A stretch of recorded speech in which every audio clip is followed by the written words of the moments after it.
Engagement കഴിഞ്ഞ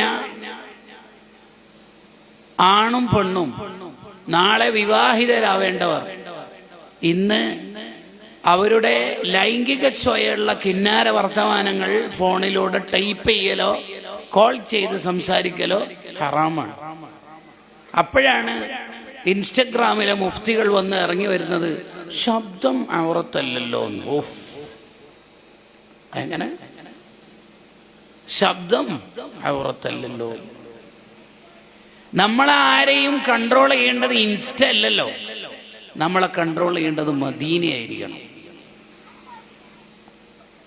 നമ്മൾ മതം പഠിക്കേണ്ടത് ആരിൽ നിന്നാണ്? ഖുദിൽ ഇൽമ മിൻ അഫ്വാഇർ റിജാൽ, ഉലമാഇൽ നിന്നായിരിക്കണം. ആരോടെങ്കിലൊക്കെ ടൈപ്പ് ചെയ്തിട്ട് മതം പഠിക്കുന്നതാണ് പുതിയ ഒരു ട്രെൻഡ് എന്ന് പറയുന്നത്. അതല്ല നമ്മുടെ കൾച്ചർ ആവേണ്ടത്.